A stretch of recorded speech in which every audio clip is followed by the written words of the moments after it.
All right, guys, what's going on? Welcome in. So, Rich Cimini came out with a report slash article this morning where he kind of recapped the Jets free agency so far and essentially like previewed what's to come. And when talking about the wide receiver position, in his words, the Jets are running out of premium options at the wide receiver position. And when Corey Davis came up, the exact wording was Davis, who applied for reinstatement after opting to sit out last season, is available. The Jets would welcome him back to compete for a roster spot, but the sense is he will explore the market and prefers a team closer to his home in Nashville, Tennessee. Now, this was talked about as a potential outcome with Corey Davis applying for reinstatement back to the NFL, right? It doesn't just mean that he's a Jet automatically.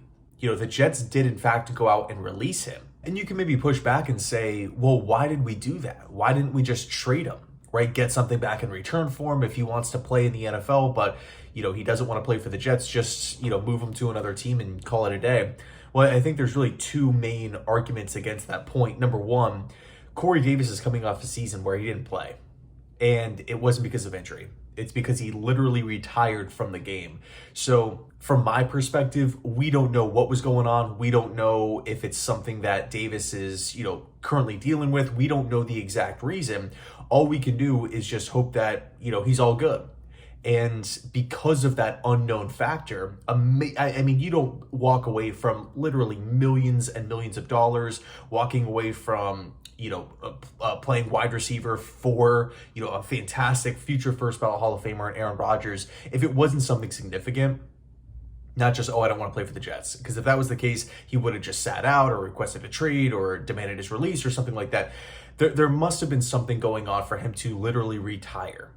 So because of that, I think, if I was a general manager, I would just respect that, right? If this is what Corey Davis wants to do, this is what he wants to do. And then secondly, he was owed $10.5 million for the season.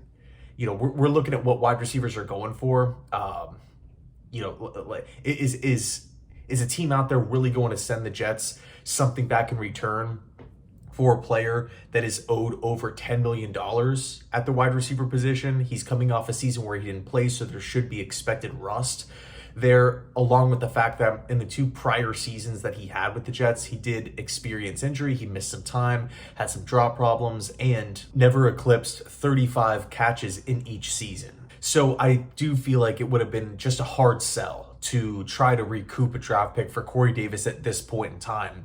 Also understanding how deep the free agency class was at wide receiver, along with the NFL draft. I just didn't really see a team out there moving away, a draft pick. Now, what do we do moving forward?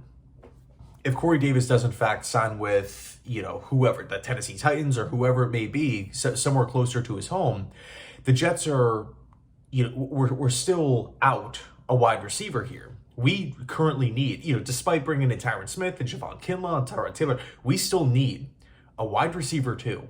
Somebody who is good enough to line up across from Garrett Wilson and put fear in defensive coordinators' minds, right? Not just, okay, it doesn't matter who's outside of Garrett Wilson, they're not good enough, we're just going to double team Garrett. We're just going to make sure that he's locked in at all times. We need somebody who can step up, right? If the Jets are all in like they say, we have to invest in this position. It's a throwing league.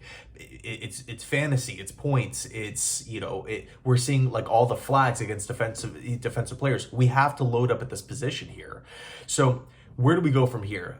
Some talented wide receivers that are still left on the open market: Tyler Boyd, Mike Williams, Josh Reynolds, KJ Osborne, DJ Chark, Michael Gallup, who was recently released from Dallas, and then of course Odell Beckham Jr. along with Corey Davis. I could see the Jets, look, if the Jets were to sign Mike Williams tomorrow after their visit, by the way, he's taking a visit with the New York Jets Monday, Carolina Panthers Tuesday. If I'm Joe Douglas, I don't think I'm in a position, especially after all these trades. Deontay Johnson's not an option. Jerry Jeudy's not an option. Keenan Allen is not an option anymore. If Mike Williams is in Florham Park and these things start checking out, right, his fit in the offense, Hackett feels like he can use him, Aaron Rodgers wants him on the squad, they feel like he would be a good systematic fit.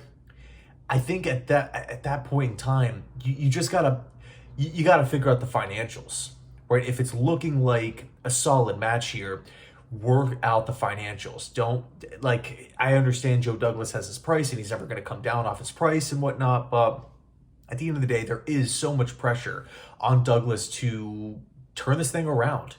Right? He's been here since 2019. We have not hit 500. We have not reached the playoffs under Joe Douglas's tenure. His career record is 26-57, or it could be 27-56. Regardless, it's bad. So Mike Williams, I feel like he does make sense, although he does miss time with injuries. It's not the perfect option at this point in time. I did feel like there were, you know, maybe better options out there, but Mike Williams at this point in free agency would be huge, right? After the first 2 waves of free agency, if the Jets land Mike Williams, I think that would be awesome. It would be great, right? And then, of course, Tyler Boyd, which is somebody that we've been linked with for quite some time, right? I feel like Tyler Boyd in a slot would be incredible. He would be an awesome fit for Hackett's system, working over the middle of the field, in the crossing patterns, in the curl routes, things like that. Tyler Boyd would be... He'd be great. I mean, he's consistent. He's seen winning. He's seen losing.